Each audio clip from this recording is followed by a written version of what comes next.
최고님. 이 그림이 좀 적은데 그리다 보니 좀 적게 그렸습니다. 작게 그렸는데 뭐 그림의 어떤 형태가 중요한 건 아니고요. 제가 말씀드리려고 하는 부분은 사실상은 이게 지금 바로 그 어떤 변화하는 과정이잖아요. 변화하는 과정, 세상이 변화하는 과정. 그래서 이제 이걸 자꾸 뭐 우주 변화 원리, 그 변화하는 이치를 이야기하는 거거든요. 근데 갑작스럽게 뭐 바람이 부니까 꽃잎이 떨어지고 이게 아니라 좀 더 큰 맥락에서 보면 우리가 우주가 변화한다, 우리 세상이 변화하는 거는 천지 간의 서로 상호작용들에 의해서 변화가 되는 거죠. 그죠? 그걸 우리가 두 가지로 딱 이원론적으로 이야기하면 뭐였습니까? 음양적 논리다. 이래가지고, 그죠? 살았다 죽었다 사람이 왔다 갔다 하고 이런 거잖아요. 그럼 눈 감았다 떴다 보였다가 안 보였다 이런 거거든. 어떤 극단적인 표현이다. 뭐 이렇게 말씀하셔도 좋겠는데, 그래서 그 가장 양적인 위치와 가장 음적인 위치를 이제 이야기하는 거죠. 그 두 가지로 봤을 때 이제 음양적으로 이제 변한다. 근데 세상이 변화하는 게 그렇게 단순하게 금방 이래부터 갔다 이렇게 변하지는 않잖아요. 그게 어떤 그 과정이 변화하는 원리가 분명히 있다라는 거죠. 그래서 그걸 이제 표현해 놓은 거예요. 그 이원론적으로 이야기했을 때 우리가 하는 얘기는 음양적으로 변한다라는 얘기고, 그 음양적인 것을 다시 오행과 사상으로 변한다고 지난 시간에 말씀드렸지 않습니까? 그 오행을 목, 화, 토, 금, 수로 변화한다라고 이야기했죠. 5개의 형태로. 그 다음에 사상은 뭐라 했습니까? 사상은 봄, 여름, 가을, 겨울로 변화한다라고 했습니다. 그죠? 이렇게 변화하는 게 뭐죠? 결국은 하늘과 땅이 천수상 지수형의 어떤 형태가 있기 때문에 이렇게 변화한다라는 거였거든요. 그 오행적으로 표현해. 그래서 계속 수직해서 상승하면서 앞으로 진행해 나가고 성장하면서 확산돼 나가고 하는 것들의 형태가 목과 화에 의해서 양의 운동성이다라는 거고, 운동성을. 그죠? 계속 올라가다, 상승하다라는 거다. 어떤 사물에서 생명이 탄생하면 점점 더 성장하지 않습니까? 외형적으로는 어떤 그러한 형태를 이제 이렇게 오형적으로는 목과 화로 표현을 한 거예요. 표현을 한 거죠. 토라는 개념은 실제 제가 꼭대기에 이제 이렇게 그림을 그려놨는데, 토라는 개념에 요 양의 운동성을 무토에서 그만두게 하고 여기에 운동성을 계속 확산돼 나가는 이 운동성을 그만두게 하는 놈이 바로 무토의 양의 운동성이다 이 말입니다. 그 다음에 그 위치에 다시 멈춰서니까 다시 수렴해야 되지 않습니까? 그 수렴하게 하는 것이 바로 기토음의 운동성이다라고 합니다. 그래서 결국은 성장하는 것을 그만하게 하는 것과 다시 수렴 하강하게 하는 것은 또 변화하게 하는 것, 따지고 보면 양과 음의 변화하는 형태의 에너지가 토의 에너지예요. 예. 그래서 이렇게 표현을 해봤습니다. 그랬을 때 이제 오행적으로는 어떻게 목과 화에서 금의 형태로, 토에 의해서 금의 형태로 변화했다가, 그러니까 다시 금은 뭡니까? 음의 운동성인 거죠. 목의 반대편에 있는 거 어떻게 보면. 그 다음에 이제 수의 형태로 이렇게 오행으로 계속 변하도 수는 다시 수생목으로 뭔가를 태어나게 하는 거죠. 이렇게 변화하는데 이걸 오행적으로는 보니까 목화 토금수로 변화하더라라고 이제 이렇게 표현을 합니다. 그런데 우리가 목화 토금수란 이런 얘기, 제 책에 계속 그 52쪽까지를 계속 보면 목화 토금수도 있고, 그 다음에 가벌병정도 있고, 그 다음에 이 지지의 임묘진 사오미 이것들 다 적혀 있는데, 거기에 있는 내용들은 전부 이것들을 다 이해하기 위함으로써 제가 해석을 다 해놓은 겁니다. 다른 자료들을 다 몽땅 찾아서 좀 많이, 제가 지금 그 말씀을 책에 있는 내용들을 말씀드리는 거예요. 이 에너지들을 근본적으로 이해를 하셔야 명리학을 접근하는 데 굉장히 유리하다. 제가 그래서 어떤 그림을 그릴까 하다가 이 생각을 해봤는데요.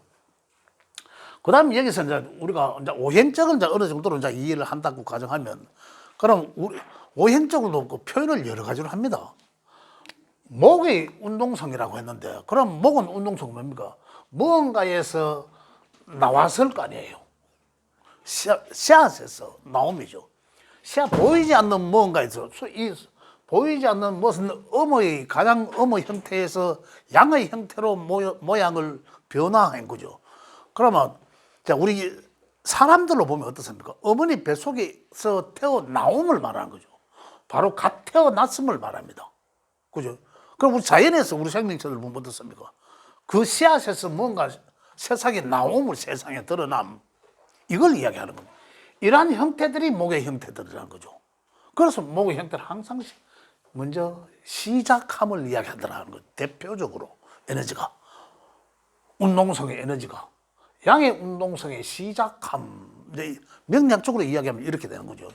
그래서 이제 뭐 우리 명을 풀어봤을 때 목의 에너지가 많으면은 또는 운에서 목의 에너지가 오면 그럼 뭔가를 새로운 뭔가를 하려고 시작하는 그러함을 느끼거나 그러함을 하게 되다 그러면 환경에 놓여지게 되거나 이렇게 되는 거죠. 화해 운동 여기서 그럼 또 화해 운동성으로 변화하는 거죠. 그리고 목의 운동성을 우리 조금 더 조금 더 이래 생각을 해보면 자연에 있는 모든 생명들은 마찬가지죠. 뭐 동물들도 마찬가지고, 그죠? 식물들도 마찬가지고, 우리 인간들도 여기서 태어나서부터 이때까지 운동성, 화해 운동성으로 가기 위한. 그럼 목의 운동성일 때는 어린아이 갓 태어나서부터 일반적으로 우리가 하는 얘기가 청소년 시기, 이리 이야기합니다. 시기가. 태어나서부터 청소년 시기가. 그래, 이때 목의 운동성이 그만큼 에너지들이 강하다는 얘기죠. 그죠? 활동적이고, 적극적이고, 굉장히 진취적이고, 어때 이러한 것들만. 그리고 목에 에너지가 있다면 그 사람은 반드시 그러한 장점을 갖고 있다.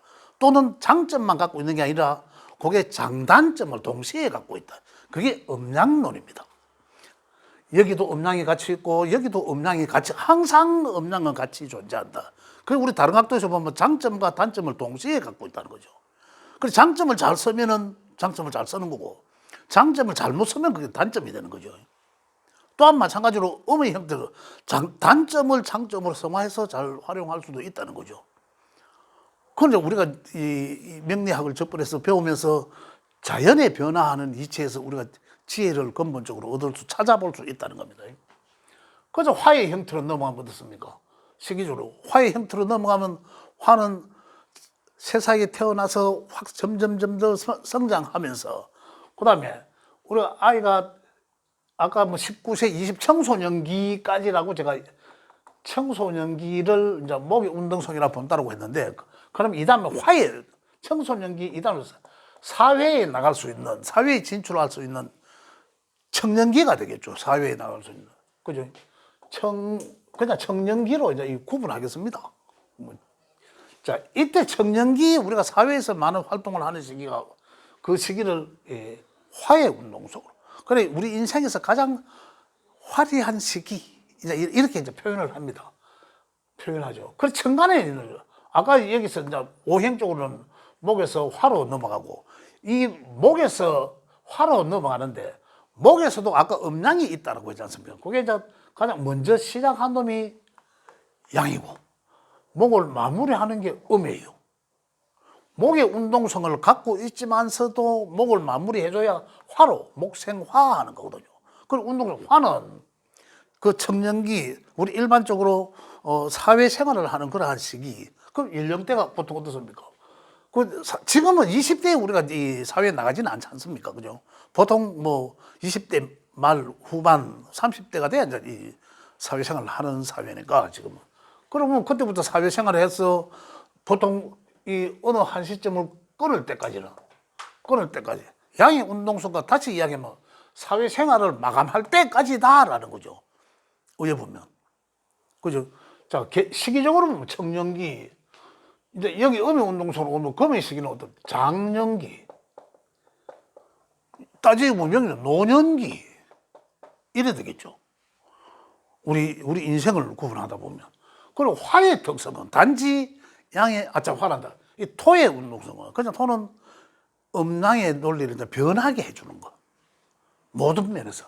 자, 그래서 오행은 이제 이렇게 마무리하고요. 운동성은 다시 화의 운동성을 화려하게 생활하고 자연에서는 어떻습니까? 새싹이 피고 점점 더 이 자라 성장하고 자라나다가 화의 시기가 되면은 계절적으로는 여름이 됩니다. 어떻습니까? 병화의 시기는 꽃망우리가 맺는 시기가 되겠고, 그죠?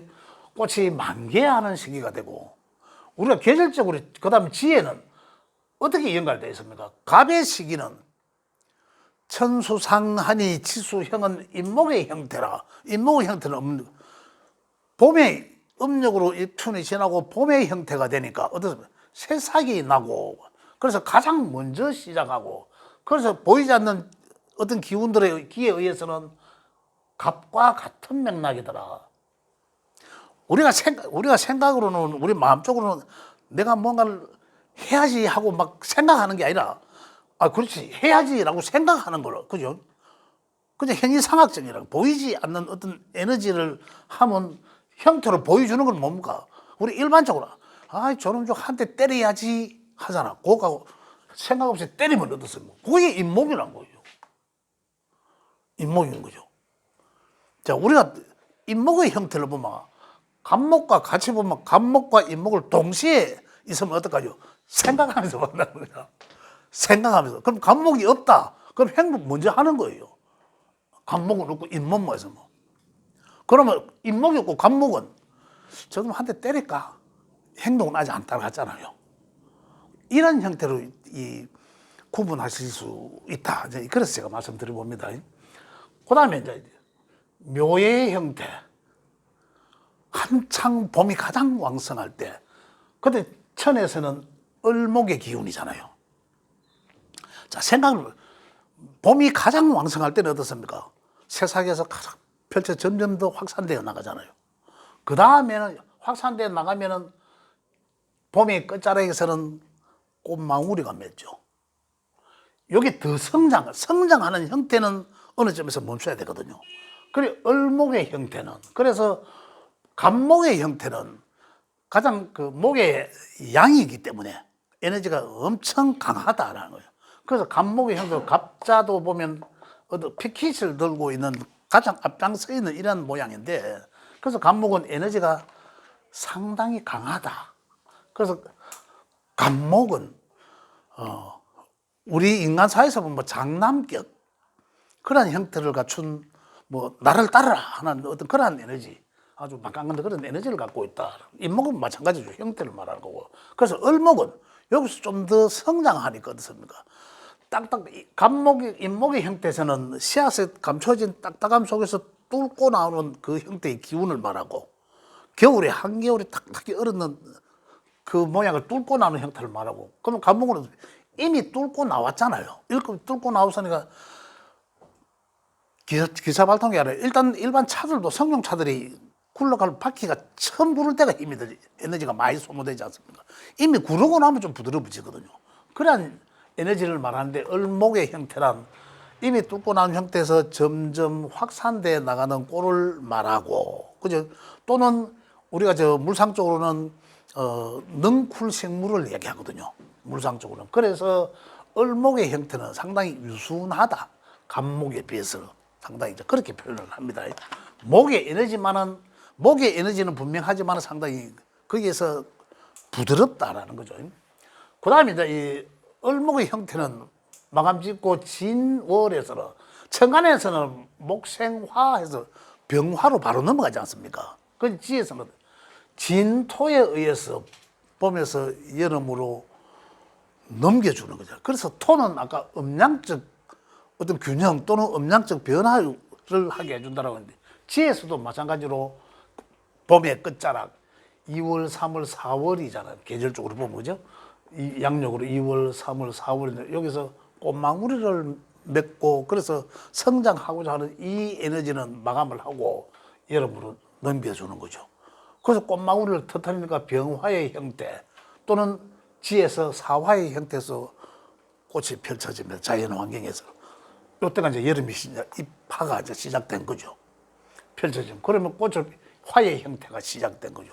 우리가 우리 사람 사회에서 이제 직장에 화려한 내 인생을 꽃을 피우기 위한 이제 그런 형태를 말한다. 그리고 우리가 화라하면 인지를 해야 될 게, 세상에서 꽃을 피우다. 아름답다.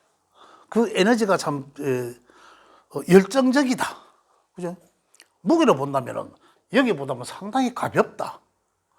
그래서 화는 우리가 물상적으로 이야기할 때는 일반적으로 어떻게 얘기합니까? 여긴 목은 나무 목자를 썼고, 그죠? 여기는 불화자를 씁니다. 불의 형태는 굉장히 뭐 하나의 점에서 굉장히 가볍습니다. 불이 나면 이 산 저 산 온 산 다 나죠. 바람이 불어서 그런 것도 있지만 불 자체가 끊어져 나갑니다. 불 자체가. 불의 모양도 보면은 이 불 그리는 게 제가 참 상당히 어려워요. 오늘은 좀 잘 되네.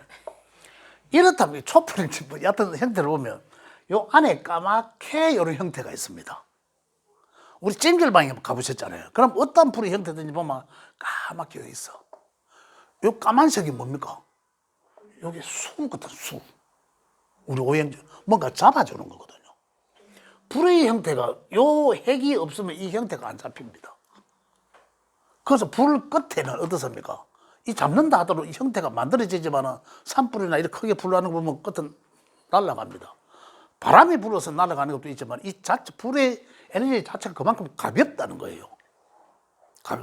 그럼 화의 성정이 그러하더라라는 화의 성정은 또 불같이 또는 전자, 전기, 통신 빠른 걸 이 화에다가 넣거든요. 그래서 그러한 성정도 우리가 이해를 해야 된다는 거죠. 그러면 우리가 현실적 계절에서 보면 여름을 이야기하고 굉장히 덥잖아요. 굉장히. 그걸 한번 말하고 꽃을 피우고 꽃이 만개하고 가장 만개하고 그다음에 이건 또 토예요. 미토. 여기도 또 토고. 그리고 양력은 5월, 6월, 7월이 되죠. 7월 미토에서는 이 화의 성정을 이제 마무리하는 거죠. 꽃이 이제 만개된 상태에서 이제 토의 개입에 의해서 만개가 토의 이제 영향을 받아서 다시 이제 이 경금, 신금, 금의 형태, 운동성으로 넘어요. 그래서 금의 운동성은 대표적으로 하는 얘기는 수렴하다라는 거거든요. 여기서는 뭡니까? 시장에서 점점 더 성장하고 확산하고 펼쳐져 나감을 이야기합니다. 화의 형태는. 계속, 아까 내 불을 이야기했지 않습니까? 불의 형태를 이야기했지만 계속 펼쳐져 나감을 이야기하는 거는. 그걸 요 지지에서는 미토라는 아까 꽃망울이가 아니라 꽃이 만개된 상태에서 더 이상 펼쳐지지 않음을 뜻하고 여기서는 천에서는 하늘에 보이지 않는 기운에서는 그 형태들을 더 이상 성장하거나 확산, 계속 펼쳐져 나가고자 함을 못하게 하고 바꿔줘야 되잖아요. 그래서 자연으로 보면 이 금의 형태로 금의 에너지는 수용 자체로 넘어가다는 거죠. 우리가 이제 일반적으로 자연 환경에서 이제 이런 형태를 이야기해 보면 이때쯤이 언제입니까? 이미 가을이잖아요. 계절적으로 가을 되기 직전에 가을 요쯤의 어떤 상태에서 보면 이제 어떻습니까? 위에 단풍 들기 시작합니다. 나무 꼭대기에서는. 804년도 가보고 그렇죠. 나무 꼭대기에서 어떻습니까? 이때가 무슨 시기고 하면 여기서는 지하에 있는 수의 자양분들을 끌어올려서 성장하잖아요. 그 봄이 되니까 불필이 불고 나무에 물이 많아지잖아요. 점점 더 이 자양분들을 끌어올려서 여기까지 성장합니다. 근데 더 성장하고자 하니 뭔가의 외압에 의해서 성장 못하는 거잖아요. 변화해야 되잖아요. 그걸 검의 형태로 변화하자니 여 끝에 있는 모든 자양분들을 다시 수렴해야 돼요. 하강, 수렴해야 돼요. 그러니까 위에 있는 형태들은 어떻습니까? 이미 수분이, 자양분이 밑으로 내려가니까 위에는 색깔이 탈색될 수밖에 없잖아요. 성장은 멈춰진 상태이고, 우리 자연에서. 그때 우리 사람들은 이때 시기면 어떻습니까? 이미 아까 청년기 사회에서 이미 장년기로 넘어가는 시기죠. 장년기로. 그럼 이때쯤 오면은 일반적으로 우리, 이때 대낮이 지난 시간, 그래도 이때는 어떻습니까? 굉장히 활동할 수 있는 시기는 맞지만, 우리가 외형적 성장을 가고 이제 뭔가 내실을 다져야 되는 그러한 에너지를 말한다라는 거죠. 그래서 계절적으로 보면 가을이에요. 이미. 가을. 그리고 현실적으로는 꽃잎이 외압에 의해서 떨어지고, 그게 성장을 펼쳐져 나감을 멈추으니까 꽃잎을 떨어지니까 신금에서는 이제 과일이 나온 거죠. 그게 경금의 형태더라는 거죠. 경금의 에너지다. 그런 모양을 만들어내기까지 천수상한 거는 경금의 에너지라는 거죠. 그 다음에 신금의 에너지는 지에서 볼 때는 어떻습니까? 유금이에요. 유. 닭띠 보통 이야기하잖아요. 여기 왜 닭띠라고? 왜 닭띠라고? 닭띠들이 보통 이야기하잖아요. 굉장히 자기 만족 이런 게 가장 강하다고 이야기하잖아요. 이 유라는 게 가장 완벽하다는 거예요. 완벽하다고. 완전한 과일이거든. 그러면 보석으로도 우리가 얘기하지 않습니까? 그리고 유금은 완전한 보석을 이야기하거든. 신금은 그냥 그 원석 그대로를 이야기하는 거고. 그죠? 그래서 이거는 가장 닭빛을 이야기하듯이, 그죠?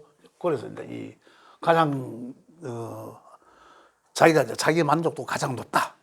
그 다음에 신금은 그러함을 가지고 있는 에너지예요. 그래서 신금 일간자들도 보면 또 대단하세요, 나름대로.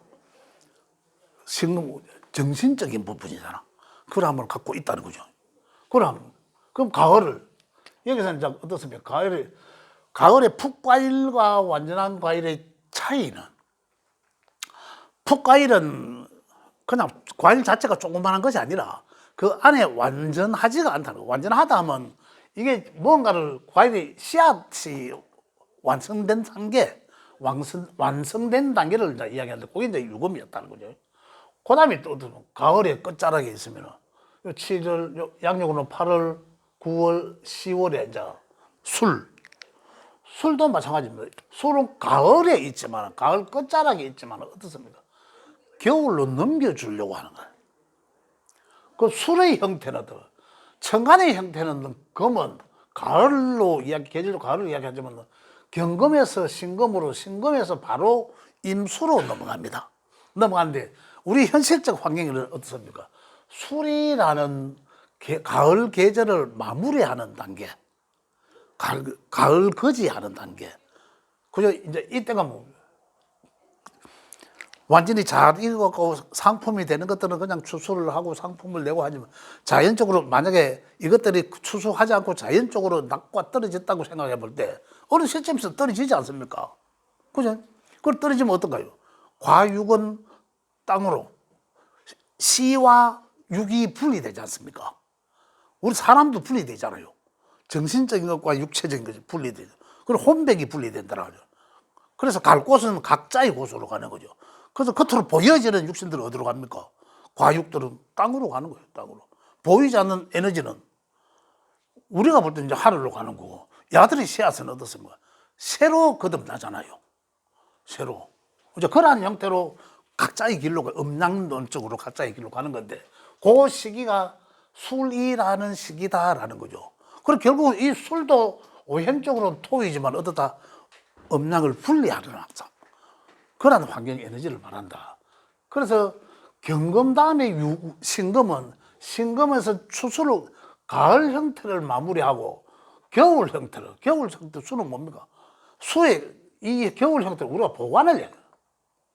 이 가을 거지 했는 것들을 보관하는 거죠. 보관해서 이제 새롭게 이제 새로운 또 세상으로 내 보내는 거지만, 그래서 금의 운동선은 수렴하고자 하는 그런 에너지를 말하고, 수의 형태에서는 이제 보관하는 에너지예요. 보관. 이러한 것들 보관하고, 또 그래서 수의 형태는 새로운 것을 보관하게 하고, 그다음 개수의 형태는 어떻습니까? 수생목하려고 하는 에너지. 수생목하려고 하는 에너지.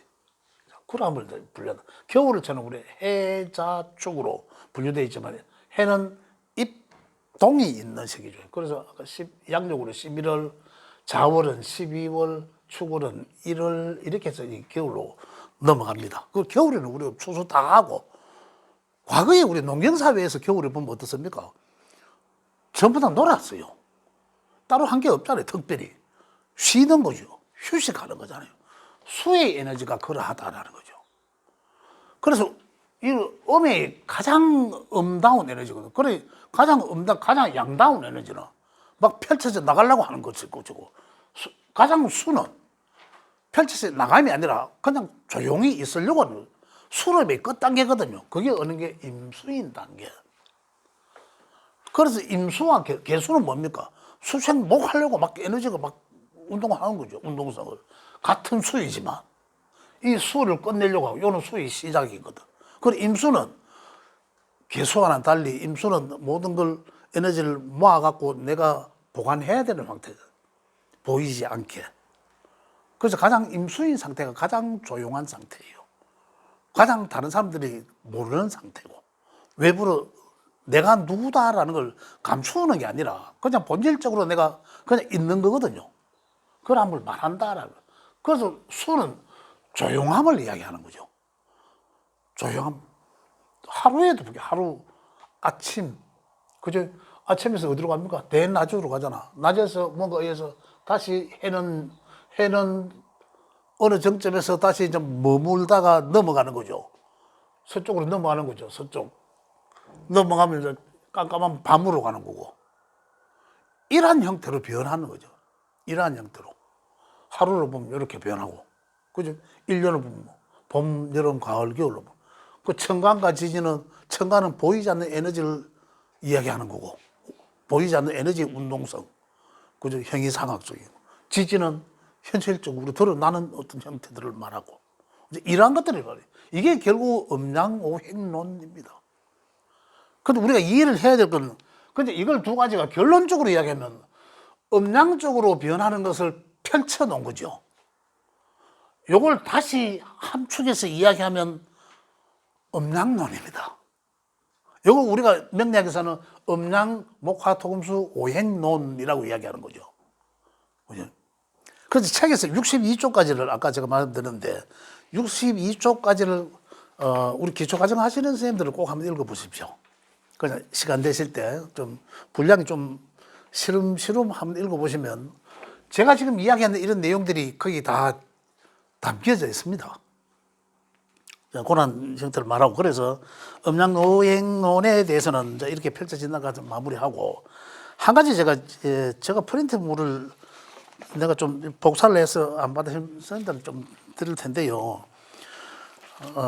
그럼 요거 일단 프린트를 좀 해서 좀 드리고, 다음 시간에는 이제 기초과정에서는, 여기서 이 상태로 펼쳐진, 변화하는 형태. 그죠? 지금까지 제가 이야기를 다 했는 얘기를 음양오행론에서 그 다음 단계가 상생상극론, 명리학적으로 이야기하면. 그 상생상극이라는 게 지금 이렇게 변하는 과정을 이야기하는 거예요. 책에는 53쪽이네. 53쪽에 보면 상생상극이라고 나옵니다. 그 상생상극이 결국은 목생화, 화생토, 토생금, 금생수라고 하는 게 이게 이렇게 변화하는 것을 상생하다라고 표현한 거고, 상극하다 하는 것은 한 단계 건너간 상태. 그죠? 한 단계 건너간 상태. 목극토, 어떤 그런 이러한 한 단계 오행적으로 한 단계 건너간 형태들을 극한다라고 하는데, 그 상생과 상극의 형태는, 상생은 내가 일반적으로 생자를 날생자로 낳다라는 표현인데, 상생하다 하면 일반적으로 내가 그를 어떤 맹목적으로 내가 밀어준다, 도와준다, 어떤 그런 개념으로 보셔도 되고, 상극이라 하면 그 어떤 극의 형태는 통제하다, 좀 억누르다, 어떤 이런 형태로 에너지로 이해를 하시면 되겠습니다. 그래서 상생상극에 대해서는 아주 이제 짧은 시간에 하면 되니까 다음 시간에 오늘은 오행론을 마무리하도록 하겠습니다. 여기서 혹시 질문이 있으시면 질문 좀 받고 마무리하도록 하겠습니다.